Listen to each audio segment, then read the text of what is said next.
మిమ్మల్ని కలవడానికి ఎవరు వచ్చారు సార్? ఇప్పుడు బిజీగా ఉందన్న తర్వాత రమ్మను. అదే చెప్పాను సార్, కానీ మిమ్మల్ని కలవనే ఫోన్ అంటున్నారు సార్.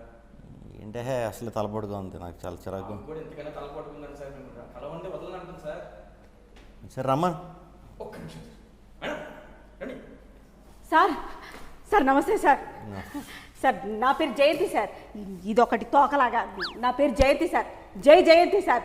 ఏదో జయిద్దామని డిపార్ట్మెంట్లో జాయిన్ అయ్యాను సార్. అందరి చేత జేజేలు కొట్టించుకుందాం అనుకున్నాను సార్. నేనందరికీ జేజేలు కొట్టడం తప్పితే ఏమీ మిగలడం లేదు సార్. సార్ నా కష్టం కాదు సార్. ఎంతో చేసి కష్టపడి బాడీ బిల్డింగ్ చేసి ఈ బాడీతో దొంగలి పట్టుకుంటాను సార్. అరే వాళ్ళని వదిలేయమంటారు, డిపార్ట్మెంట్లో ప్రెషరు, ఈ దొంగల నుంచి ప్రెషరు, ఇవన్నీ వదిలేసి ఇంట్లో మామూలు హోమ్ మేకర్ లాగా ఉందామంటే అది ఇంకా పెద్ద ప్రెషర్. ఏం చేయాలో తెలియట్లేదు సార్.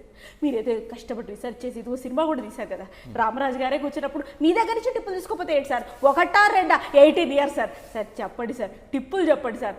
కాదు ఇప్పుడు నన్ను ఏం చేయమని సార్ ఇప్పుడు నేను ఈ మధ్యకాలంలో ఎదుర్కొంటున్న 3 సమస్యల గురించి నేను 3 ప్రశ్నలు వేస్తాను అనమాట. మీరు ఫస్ట్ దానికి ఎలా సాల్వ్ చేయాలి ప్రాబ్లం అనేది ఆన్సర్లు చెప్పాలన్నమాట. సరే అడగండి. చేస్తాం సార్. పలానా కేసులో దొంగనాకుడికి ఈడే అని మాకు ఖచ్చితంగా తెలుసు సార్. నేను జయంతి, ఈడు దొంగనాకుడు, ఈడు ఇంటి తప్పించాలనుకునేవాడు. వీళ్ళిద్దరి మధ్య నలిగిపోతున్నాను సార్. అసలు న్యాయాన్ని గెలిపించలేకపోతున్నాను సార్. ఇట్లాంటి టైంలో ఏం చేయమంటారు చెప్పండి సార్, రాసేసుకుంటారు సార్ టిప్లు. ఇప్పుడు జయంతి చాలా ధైర్యంగా ఉండాలి, అలా దేనికి భయపడకూడదు. ఓకే, మనం పోలీసు జాబ్లోకి ఎందుకు వచ్చాం? ధైర్యంగా ఎదుర్కోవాలి, లొంగకూడదు. అర్థమైందా? ఫస్ట్ హ్యాండ్ కూడా తీసుకెళ్ళి లోపల పడేసి సరిపోతుంది. అంతే అంటారా సార్? అంతే. మీ ఇన్స్పిరేషన్తో పడేస్తాను సార్. దెబ్బకి ఖాళీగా విలవెల్లాడిపోతున్న సిల్లు నిండిపోవాలి సార్ ముద్దాయిలతోటి, వాళ్ళని సపోర్ట్ చేసే ఇళ్ళతోటి. నెక్స్ట్ సార్, కష్టపడి సాక్ష్యం తెస్తాను సార్. ఆ సాక్ష్యాన్ని రాత్రే పగటికి పగలే తారుమారు చేసేస్తారు సార్. మొత్తం కేసు అంతా క్లోజ్ అయిపోయిన తర్వాత అది ముందుకు వచ్చి పడుతుంది సార్. ఇట్లా తారుమారు నేను ఎట్లా సార్ ఏమార్చాలి? నువ్వు జాగ్రత్తగా ఉండాలి కదమ్మా. మరి సాక్షిని అంత ఈజీగా వదలకూడదు. మనం కోర్టులో చెప్పే వరకు నువ్వే జాగ్రత్తగా చూసుకోవాలి, లేదంటే కొంచెం సెక్యూరిటీ పెంచుకోవాలి. ఏదో కంఫర్టబుల్గా ఉంది సార్. వచ్చినప్పుడేమో ఇలా కూర్చున్నాను, ఇప్పుడు కాస్త మీరు ఇచ్చిన ధైర్యంతో ధైర్యంగా వెనక్కి జరిగారు అనమాట. మీరు ఏదో సెక్యూరిటీ పెంచుకోవాలంటున్నారు, చెప్పండి సార్. సెక్యూరిటీ పెంచుకొని జాగ్రత్తగా చూసుకోవాలి కోర్టులో సబ్మిట్ చేసే వరకు. ఇదంతా ఓకే సార్, కానీ అందరికీ ఆపద్బాంధవుడైన మీరు మా ఆడోళ్ళ ప్రాబ్లం కూడా సాల్వ్ చేయడు సార్. ఇప్పుడు మీకేమో డ్యూటీలు ఈజీ, డ్యూటీయే కర్తవ్యం. కానీ కర్తవ్యాన్ని మేము కర్తవ్యంగా నమ్ముకున్న తర్వాత ఇంట్లో పప్పులు అయిపోయాయని, ఉప్పు నిండుకుందని, కారం అని, ఇంకేదో అని మాకు ఈ పియర్ ప్రెషర్స్ భరించలేకపోతున్నాను సార్. వీటన్నిటిని ఇంట్లోనే వదిలేసి బయటకు వచ్చి ధైర్యంగా డ్యూటీ చేయాలంటే అసలు ఏం చేయాలి సార్? అవన్నీ ఇంట్లోనే వదిలేసి ధైర్యంగా వచ్చేయండి బయటికి, సరిపోతుంది. అంతే. అంతేనా సార్? అంతే. రావడం మాత్రం ధైర్యంగానే పోతాను సార్. మళ్ళీ ఇంటికి తిరిగి పోవాలంటే భయం వేసిపోతుంది సార్. ఎందుకు? ఎంత ఆడవాళ్ళైనా అత్తకు భయపడతారు కదా సార్, అందుకని సార్. లేదు, అలా భయపడకూడదు, భయపెట్టాలి మనం. సరే సార్, ఎలా అయినా భయపడతాను. అసలు నాకు ఈ రామారావు గారి గురించి ఒక్కసారి ఇట్లా మీస్ అవునండి సార్. ఇలా ఇది రామారావు గారి స్టైల్ ఇది. చెప్పండి సార్, ఈయన గురించి చెప్పండి. ఈయన ఒక చాలా పవర్ఫుల్ పోలీస్ ఆఫీసర్. ఈయన జీవిత చరిత్ర మొత్తం ఒక 18 సంవత్సరాలని మనం నీట్గా ఒక 2.5 గంటలు కథ కింద తయారు చేసి సినిమా కింద చూపిస్తున్నాం. ఈయన ఎన్నో ఎదుర్కొన్నాడు రియల్ లైఫ్లో. అవన్నీ కూడా మనం సినిమాలో చూసేవన్నీ కూడా నిజమైన సంఘటనలే అనమాట, నిజంగా జరిగిన సంఘటనలే. ఈయన కథ ఎలా చేయాలనిపించింది? అంటే ఏదైనా వ్యక్తి ద్వారా విన్నారా, సందర్భం ద్వారా విన్నారా, అసలు ఏంటి? లేదు, కథ కిందే విన్నాను. ఎలా? నార్మల్గానే కొత్త డైరెక్టర్ ప్రదీప్ వర్మ వచ్చారు. Eno gun sir. ఏదండి? ఈ గన్నును పోల్చాలంటే ఎట్లా పోల్చాలి? ఏ గన్తో పోలుస్తారు సార్? మీరేమో AK-47 సార్, నేనైతే పోల్చేసా. మరి ప్రదీప్ వర్మ అనే డైరెక్టర్ గారిని ఏ గన్తో పోలుస్తారు మీరు? షార్ట్ గన్నా, మిజైలా, మెషిన్ గన్నా, దేంతో సార్? Machine gun. చెప్పండి ఆయన గురించి చెప్పండి. మామూలు మిషన్ గన్ కాదు, fully loaded machine gun. So కథ చెప్పడం ఇమీడియట్గా, అంటే పోలీస్ ఆఫీసర్ మీద చాలా సినిమాలు వచ్చినాయి ఇంతకు ముందు, మనం చాలా చూసాం. కాకపోతే ఇదేంటంటే ఒక బయోపిక్ అనమాట. ఒక పోలీస్ ఆఫీసర్ పర్సనల్ లైఫ్ ఎలా ఉంటుంది, ప్రొఫెషనల్ లైఫ్ ఎలా ఉంటుంది, బయట నిజంగా ఎలా ఉంటుంది, సినిమాటిక్గా కాకుండా అది నిజంగా జరిగిన ఇన్సిడెంట్స్ని మనం ఇన్స్పిరేషన్ కింద తీసుకుని కథ కింద తయారు చేసి చెప్పారు. చాలా ఇంట్రెస్టింగ్ అనిపించింది. ఇమీడియట్గా పబ్లిక్ ఇలాంటి కథ చెప్పాలనిపించి ప్రదీప్ వరం గారు నేను సెలెక్ట్ చేసుకుని ఈ సినిమా చేశాను.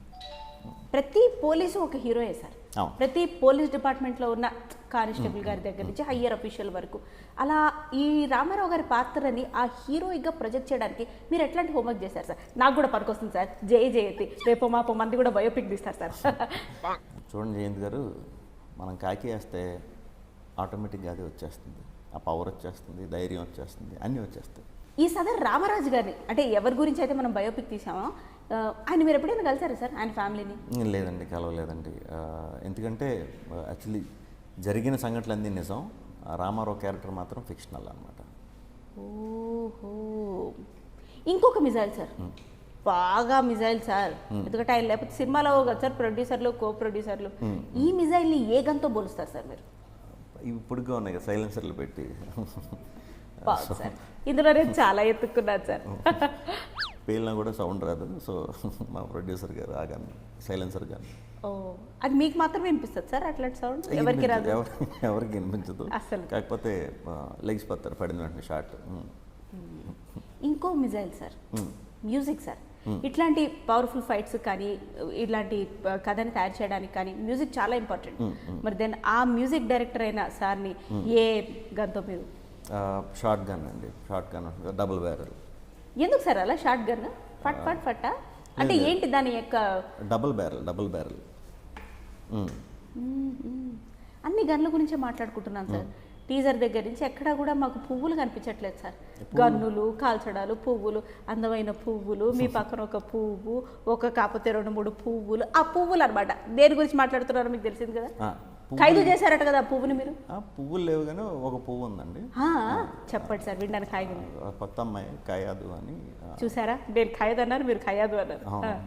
ఆమె కూడా ఈ 18 years జర్నీ సినిమాలో చూపించిన జర్నీలో ఆ చిన్న ఏజ్ నుంచి పెద్ద ఏజ్ వరకు కూడా ఉంటుంది. ఆమె ట్రాన్స్ఫర్మేషన్ కూడా చాలా బాగా చేసింది. ఈ ఫిలింకి సెకండ్ హాఫ్ అంతా కూడా ఒకనొక టైంకి వచ్చాక ఆమె మీదే కథ ఎక్కువ రన్ అవుతుంది అనమాట. Interesting to watch sir.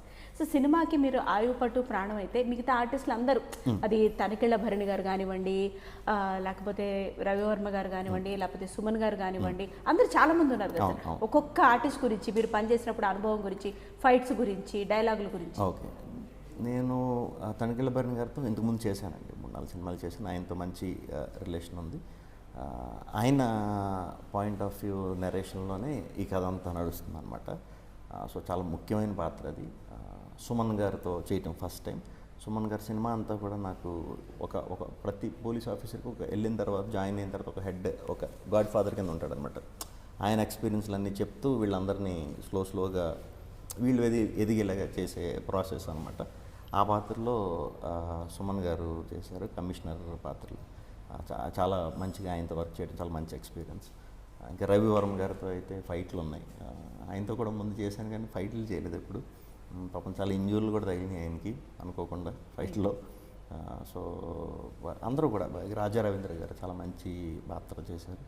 Main ఏంటంటే ఇది సినిమా అంతా కూడా ఒక 5 episodes కింద ఉంటుందండి, అంటే ట్రాన్స్ఫర్స్ ఉంటాయి అన్నమాట.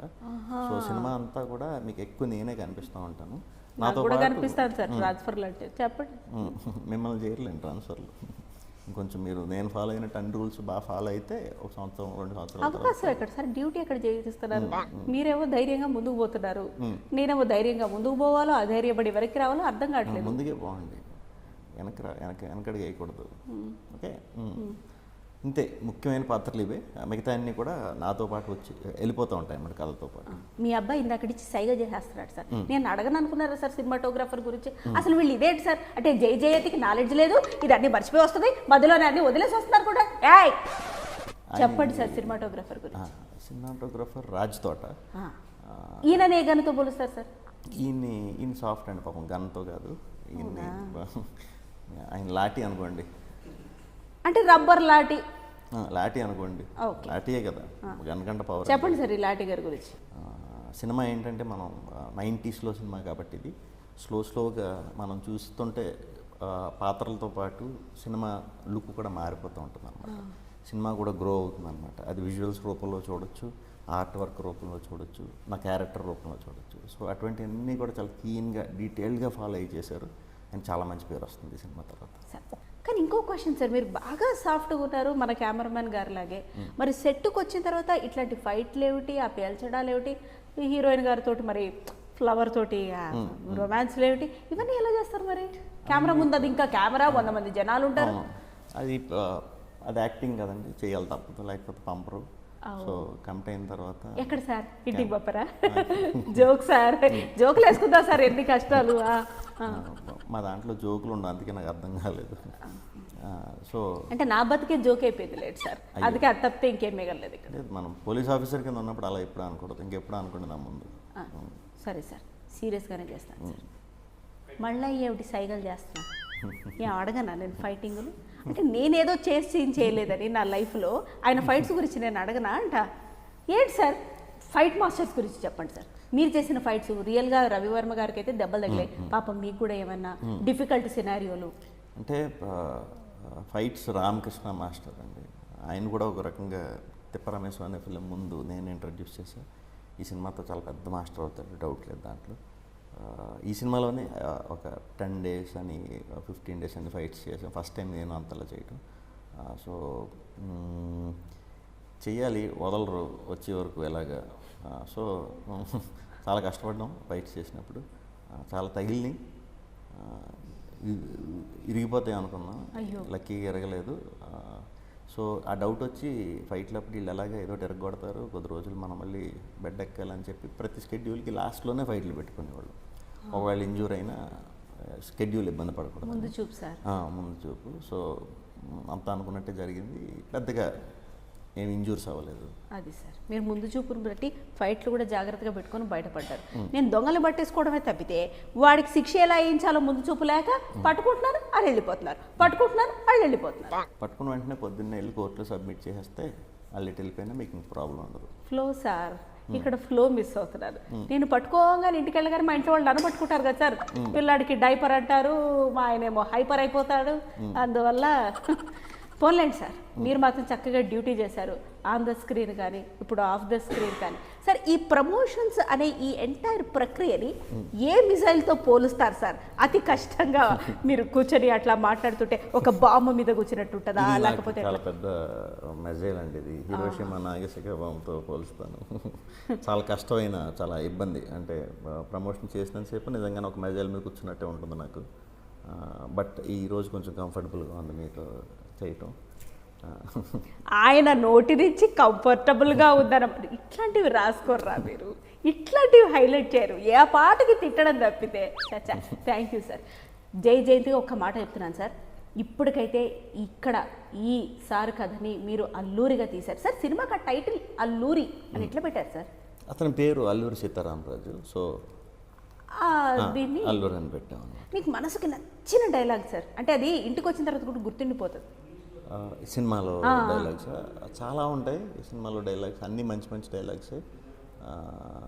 ఎక్కువ అడుగుతారన్నమాట, భయపడవా ఏంటి నువ్వు అంటే, అప్పుడు రామరాజు చెప్పే ఆన్సర్ ఏంటంటే, భయం అంటే నాకు చిరాకు సార్ అంటాడు. అది చాలా ఇష్టం అనమాట, అంటే భయపడ్డన్నట్టు క్యారెక్టర్ కనిపిస్తుంది అనమాట ఆ డైలాగ్లో. కానీ నేను మిమ్మల్ని ఒకటి అడుగుతాను సార్, పోలీస్ వాళ్ళని మీరు చూస్తుంటే మాకు కూడా ఫ్యామిలీస్ ఉంటుంది, మాకు కూడా ఫ్యామిలీస్ ఉంటాయి, ఎమోషన్స్ ఉంటాయి. బట్ దానికి ఎవరైనా పట్టుకున్నా చేసినా కూడా భయపెట్టే సందర్భాలు ఎక్కువ, కోల్పోయే సందర్భాలు ఎక్కువ. అయినా కూడా భయపడకుండా ఆ డ్యూటీ మీదే కాన్సన్ట్రేషన్ చేయడానికి ఎలా సార్ అంతంత డెడికేషన్ ఎలా రావాలంటారు? అది వచ్చేస్తుందండి, పోలీస్ డిపార్ట్మెంట్లో జాయిన్ అయితే ఆటోమేటిక్గా ధైర్యం వచ్చేస్తుంది, చెయ్యాలి అనే ఇది వచ్చేస్తుంది. ఎందుకంటే పోలీసులే కదా బయట హీరోలు. మనం నిజంగా చెప్పాలంటే మన సొసైటీలో హీరోలు ఎవరంటే పోలీసులే. మన కోసం 24 hours 365 days పోలీస్ స్టేషన్లో వెయిట్ చేస్తూ ఉంటారు, వాళ్ళకి హాలిడేస్ కూడా ఉండవు. మరి అంత గొప్పగా చేసేవాళ్ళు ఎంత దీంతో ఉంటారు, అదే బాధ్యత అనమాట, చాలా గొప్ప బాధ్యత. కరెక్టే సార్. పావుగంట డ్రెస్ వేసుకుంటే వాళ్ళు ఫీల్ అవుతున్నారంటే వాళ్ళు చదివి అంత కష్టపడి అయిన తర్వాత ఇంకెలా ఉంటారు, వాళ్ళు టఫ్గానే ఉండాలి సార్ ఏది ఏమైనా సరే. సరే సార్, ఈ సినిమాలో మీకు ఇష్టమైన పాట చెప్పండి సార్. ఫస్ట్ పాట క్యారెక్టరైజేషన్ చెప్పే పాట బగ్గమంటూ ఉంటుంది, చాలా బాగుంటుంది. సరే, ఏదైనా స్ట్రాటజీ ఉందా సార్ సినిమాలో? ఇట్లా ప్రతిదీ నేను కొత్తగా అదొక బయోపిక్కే అవని, లేకపోతే మనలోంచి ఒక కథ నుంచి వచ్చిన సినిమానే అవని, లేకపోతే ఒక కొడుకు పడే ఆవేదనే అవని, ప్రతి కథలో మీ పాత్రని కొత్తగా చూపిస్తూ వస్తున్నారు మీరు. ఎందుకు ఆ స్ట్రాటజీ ఏమైనా ఉందా, లేకపోతే మీకు ఇష్టమా స్వతహాగా వెరైటీ ఆఫ్ రోల్స్? కొత్త కథలు ఇంట్రెస్ట్ అండి. నేను చెప్పిన కథ చెప్తే మనకి బోర్ ఇంట్రెస్ట్ ఉండదు కొంచెం. అంటే ఇప్పుడు చేసినవే చేయాలంటే మనకు ఇది పోతుంది, అలవాటు అయిపోతే ఇది పోతుంది. సో కొత్త కొత్తవి చేస్తే మనకు రోజు రోజుకి కొత్త ఛాలెంజ్ ఉంటుంది. ఇప్పుడు సరే విలన్లని సెకండ్ హాఫ్లో ఎక్కువ చిత్తగొట్టారా, ఫస్ట్ హాఫ్లో ఎక్కువ చిత్తగొట్టారా? ఇప్పుడు ఇంటర్వెల్ బ్యాంగ్ ఉంటుంది, అది ఎలా ఉండబోతుంది సార్? అంటే బేసిక్గా సినిమాలో పోలీస్ సినిమా అన్న వెంటనే మనం విలన్లు అనుకుంటాం, దొంగలు ఈ పోలీసులకి టంక్ అనుకుంటాం. ఈ సినిమాలో అసలు విలన్ ఉండడు, అదే కొత్తదనం. ఎదుర్కొనే సమస్యలే విలన్స్ అనమాట, సిచ్యువేషన్సే. సో అది కొత్త పాయింట్. అది అదేలా సార్, ఇంకొంచెం ఎక్కువ చెప్పండి దాని గురించి. కొంచెం ఎక్కువ చెప్పాలంటే రియాలిటీలో ఇప్పుడు చిన్న గొడవ అవుతుంది రోడ్డు మీద, పోలీస్ ఆఫీసర్ వచ్చాడు, సెటిల్ చేశాడు, మనది తప్పు అన్నాడు, వార్నింగ్ ఇచ్చాడు, పంపేశాడు. సో మనం ఏం చేస్తాం బయట అయితే, అరే ఇలా అయిందిరా అని ఇన్సిడెంట్ 1-2 డేస్ ఆలోచించి మర్చిపోతాం, దాని గురించి పట్టించుకోం. కానీ సినిమాలో మనకి ఎలా చూపిస్తాడు, పోలీస్ వచ్చి ఆపాడు కదా ఆడంతా చూద్దాం అని చెప్పి పోలీస్ మీద సినిమా అంతా ఇప్పుడు పోలీస్కి అటాక్ చేద్దాం, లేకపోతే ఫ్యామిలీకి భయపడదాం, ఇటువంటివన్నీ చేస్తుంటారు సినిమాటిక్గా అయితే. అలా జరగదు బయట నిజంగా. పోలీస్కి అలాంటి మనం స్కెచ్ చేద్దాం ఇలాంటి అంటే సమస్య లేదు. పోలీస్ వ్యవస్థని చాలా పవర్ఫుల్ వ్యవస్థ బయట, అది ఎక్కువ చూపించాం, రియాలిటీ ఎక్కువ చూపించాం అన్నమాట. Thank you sir. ఇన్ని రోజులు నేను ఏ సినిమాలు చూసి చిన్న పిక్ పాకెటర్ని కూడా పట్టుకోవడానికి భయపడి తెచ్చాను సార్. ఇక నుంచి నేను ఈ సినిమా చూసి నిజాయితీగా తెలుసుకుంటాను సార్. సెప్టెంబర్ 23 నుంచి థియేటర్స్లో వస్తుంది కదా సార్ సినిమా. వరుసగా 2 గంటలు ఎడా పడా చూసేసి నోట్స్ రాసేసుకొని ప్రతి ప్రాబ్లంకి సొల్యూషన్ నేను ఎత్తుకుంటాను సార్, ఎత్తుకుంటాను అంతే. 23rd చూసేసేయండి, మొత్తం క్లారిటీ వచ్చేస్తుంది మీకు సినిమా. నేను ఊతున్న క్యాప్ కూడా తలూపుతుంది sir, she's also sincere. Okay okay. ఫైనల్గా ఎటువంటి పరిస్థితుల్లో అయినా డ్యూటీని వదలకుండా డైటీఫుల్గా డ్యూటీని చేయాలంటే ఒక్క టిప్పు చెప్పండి సార్. పోలీస్ అనే కాదు, ఏ ఏ ఏ జాబ్ అయినా సరే మనం చేసేది ఆ జాబ్ని విపరీతంగా ప్రేమించేయాలి. మన పేరెంట్స్ని ప్రేమించినట్టు, మన మదర్ని ప్రేమించినట్టు. అప్పుడేమవుతుందంటే ఆటోమేటిక్గా మనలో సిన్సియారిటీ పెరిగే చేస్తాం ఏ పని చేసినా. ఓకే, సో పక్క వాళ్ళు చేసే పనుల మీద కూడా మనకు రెస్పెక్ట్ పెరిగిపోతుంది. సో పాజిటివిటీ అనేది కంటిన్యూ అవుతుంది అనమాట. ఈ నెగిటివిటీ ఇవన్నీ ఉంటున్నాయి కదా ఈ రోజుల్లో, అదంతా కూడా పోతుంది. ఎప్పుడు పోతుంది అంటే మన పనిని మనం విపరీతంగా ప్రేమించాలి. అప్పుడే పక్కడి పనికి మనం గౌరవం ఇస్తాం. అప్పుడే నెగిటివిటీ తగ్గిపోయి పాజిటివిటీ ఉంటుంది. పాజిటివిటీ ఉంటే అంత ప్రపంచం బాగుంటుంది. ఈరోజు చెప్తున్నాను సార్, జయంతి అయిన నేను నెగిటివిటీలో ఎన్నును కూడా తీసేసి వీలైతే మా ఫ్యామిలీని అంతా కూడా పక్కన పెట్టి, మరీ ముఖ్యంగా మా ఆయన్ని అత్తగారిని కూడా ఇంకా సైడ్ చేసి ఖచ్చితంగా డ్యూటీకే నేను ప్రాణమిచ్చి పనిచేస్తాను సార్. సార్ ఇంకొక 2-3 yearsలో నా బయోపిక్ కూడా రాబోతుంది సార్. ఇట్లా చేస్తే కనుక జయంతి బయోపిక్. కానీ వెరైటీ ఏంటంటే అందులో హీరోయిన్ నేనే సార్, హీరో మాత్రం మీరే సార్. సార్ వస్తాను సార్.